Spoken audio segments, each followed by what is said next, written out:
The first time I saw Winslow Brant look scared, he was standing under a paper flag banner with mustard on his cuff. That detail stuck with me. Not the board members behind him. Not the employees pretending they hadn't just watched him shove an old janitor out of a company celebration like yesterday's trash. Not even the red, white and blue cupcake sweating under the July heat. The mustard. A tiny yellow smear on a man who spent 5 years acting like polish was morality. But I'm getting ahead of myself.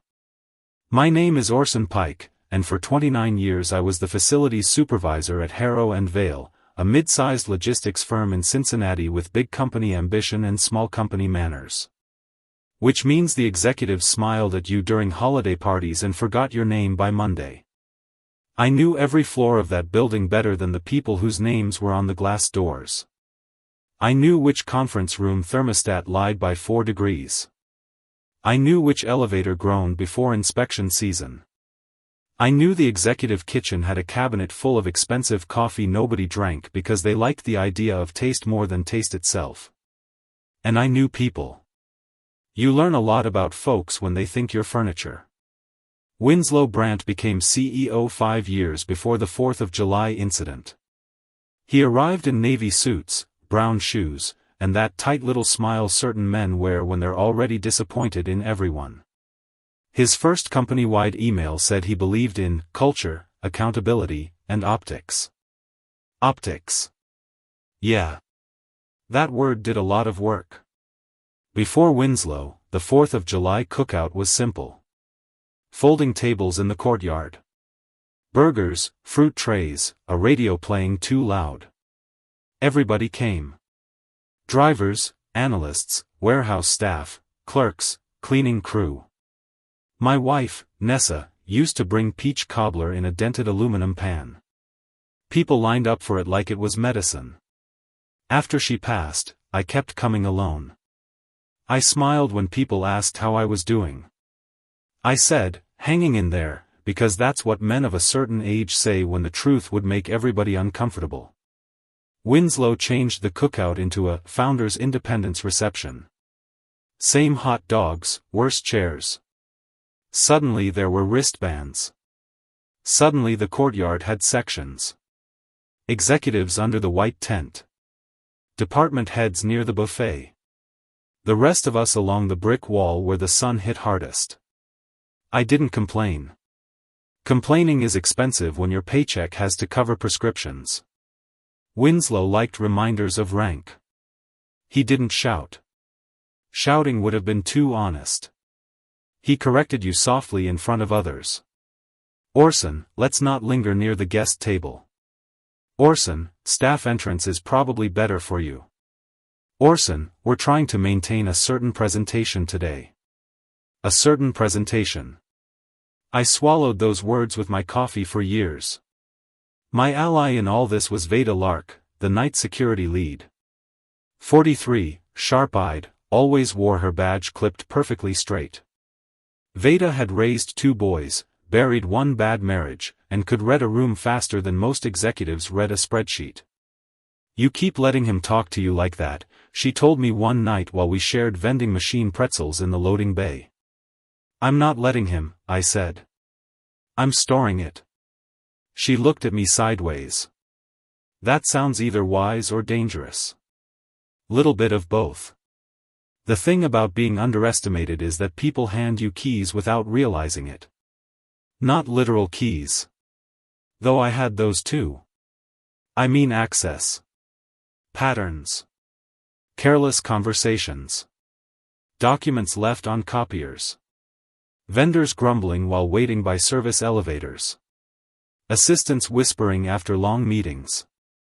About a year before the cookout, I noticed something off with the renovation invoices for the executive floor. Too many emergency charges. Too many consulting adjustments. One vendor, Marrow Site Services, kept billing weekend work for areas I knew had been locked, dark, and untouched. I didn't go hunting. Hunting gets messy. I observed. Every time a work order crossed my desk, I scanned it into the facilities archive, like policy required. Every time an invoice came through with my department code attached, I saved the approval chain. Winslow's initials appeared often. So did the signature of his chief operations officer, Bexley Rusk, a woman who never met a corner she couldn't cut and call efficiency. I told Veda what I'd found after 6 months of quiet collecting. We sat in her old sedan during a rainstorm, the windshield blurring the parking lot lights into gold streaks. I handed her copies in a folder. She flipped through them, slower and slower. "Orson," she said, "this is not small." "Nope."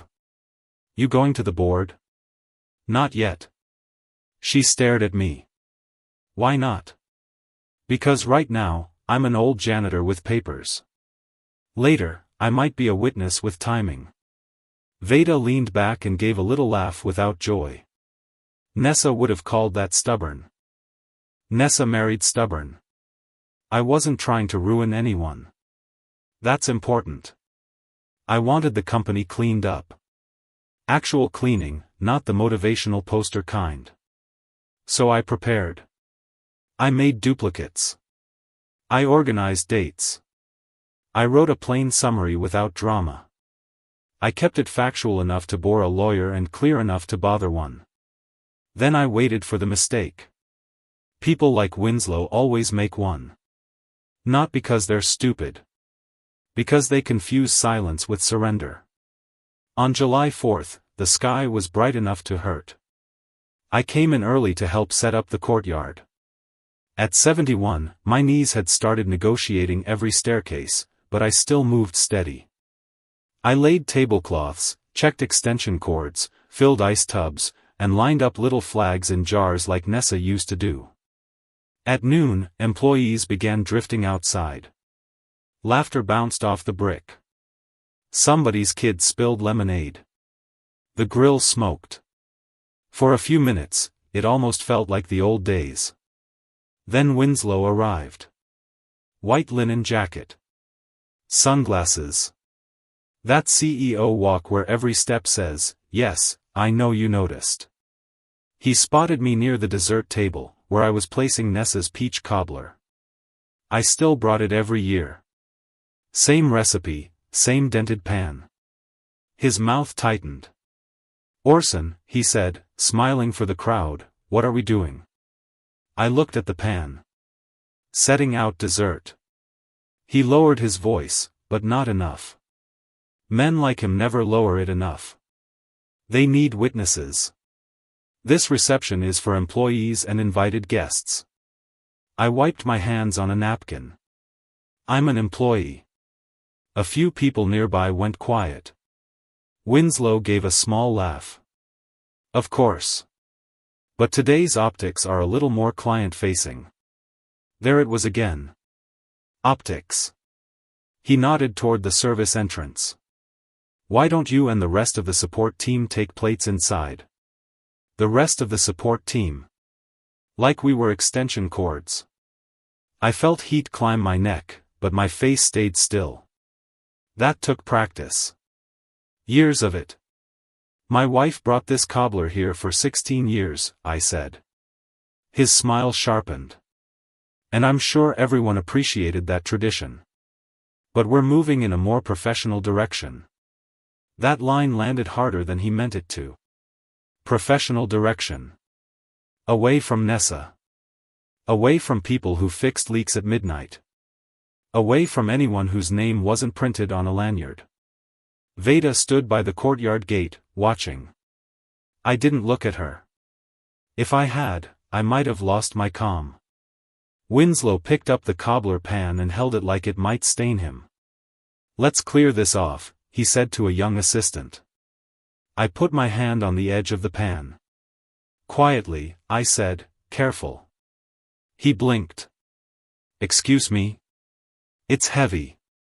For 1 second, something ugly moved behind his eyes.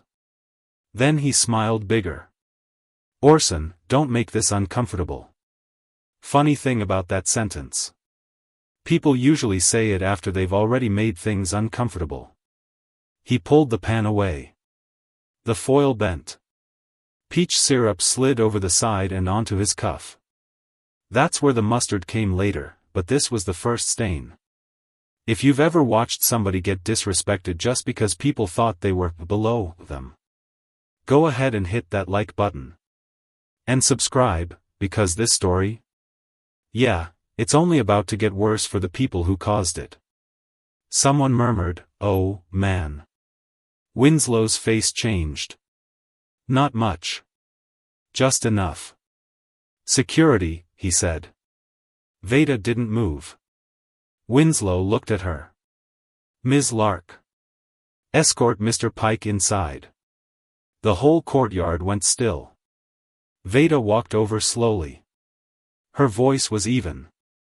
"Mr. Pike hasn't done anything." Winslow's smile disappeared. "I gave an instruction. And I heard it. That was the match." Bexley Rusk rushed in, whispering at his elbow. Winslow shook her off.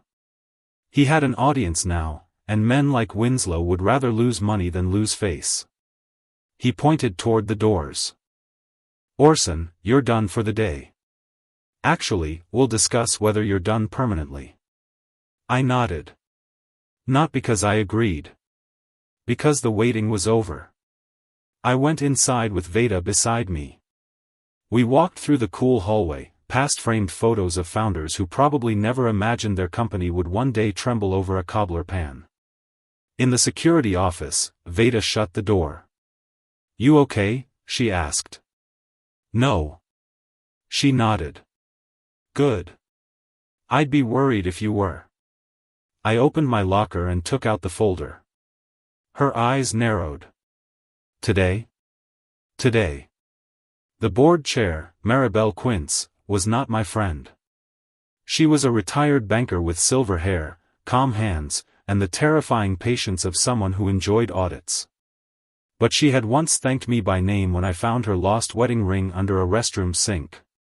People remember being seen. I sent her the file at 12:47 p.m. Subject line, Facilities Invoices Requiring Board Review. At 1:13, my phone rang. "Mr. Pike," Maribel said, "where are you?" "Security office." "Stay there." At 1:26, 3 board members entered through the lobby instead of the courtyard. That told me plenty. Executives love main entrances. Investigations prefer side doors. By 2:05, Winslow was in conference room A with the blinds closed. By 2:20, Bexley was crying quietly in the hallway while pretending she had allergies. And by 2:40, the 4th of July reception had become the strangest company event I'd ever seen. The grill was still going. Kids were still eating chips. But every manager had that frozen look people get when the weather changes indoors. Maribel found me near the freight elevator. She held my folder against her chest. "Why didn't you bring this earlier?" she asked. I could have said fear. I could have said money. I could have said because nobody listens to the man mopping near the copy machine. Instead I said, I wanted it clean. She understood. The confrontation happened in the courtyard because Winslow forced it there. He came out of the building red-faced, with Bexley behind him and 2 board members following like storm clouds. He spotted me near the wall. "You," he said. "Not Orson. Not Mr. Pike. You." The crowd quieted again. Same stage, different act. Winslow pointed at me like he was presenting evidence. "This employee has made accusations without context. Personal accusations." Maribel stepped beside him. "They are documented financial irregularities," she said. Winslow laughed once. "Bad choice. With respect, Maribel, we are not discussing internal board matters in front of janitorial staff." There it was. The sentence that fired him before the board did. Maribel's face didn't change, but the air did. "My father was janitorial staff," she said. Winslow swallowed. You could almost hear his career checking the exits. She turned to the employees. This company will conduct a formal independent review of renovation billing and vendor approvals. Effective immediately, Mr. Brandt is suspended pending that review. Ms. Rusk will also be placed on administrative leave.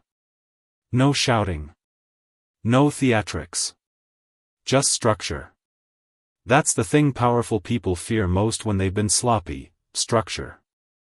Winslow looked around, searching for someone to rescue him. Nobody moved. Not because they were brave, necessarily. Because the room had finally learned gravity. He leaned close to me as he passed. "You think this makes you important?" I looked at his cuff. Mustard now, from some forgotten plate he must have grabbed while pretending the day was normal. "No," I said. "Just accurate." He left through the side gate. Not the main doors. Funny how fast optics change. The investigation took 6 weeks. The findings were careful, dry, and devastating. Improper vendor relationships. Inflated invoices. Unauthorized approvals. Nothing dramatic enough for a movie explosion, thank God.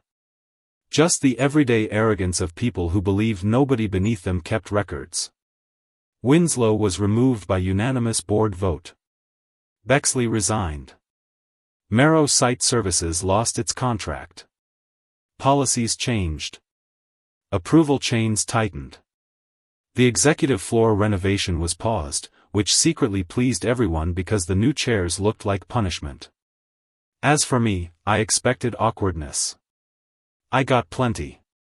People apologized in break rooms, elevators, the parking lot. Some meant it. Some were just adjusting to the new weather. The company held a smaller Labor Day lunch that year. No wristbands. No sections. Just tables under the maple trees and a grill that smoked too much. Maribel asked me to attend as a guest of honor. I told her I'd attend as facilities supervisor. She smiled. Fair. Veda stood next to me by the dessert table, arms folded, watching employees line up for peach cobbler. "You stored it pretty well," she said. "I had good shelving." She laughed, and for the first time in a long while, I did too. Later, after most people drifted back inside, I sat alone on a bench with a paper plate in my lap. The September air was soft. Somewhere above the roofline, a flag snapped gently in the wind. I thought about Nessa. How she used to tell me dignity wasn't something people gave you. It was something you refused to misplace. For years, I had mistaken patience for weakness because other people did. But patience, held correctly, is not surrender. It's a locked drawer. It's a clean record. It's waiting until the truth has enough light to stand on its own. I took a bite of cobbler. Still too much cinnamon. Still perfect. And for once, nobody asked me to move.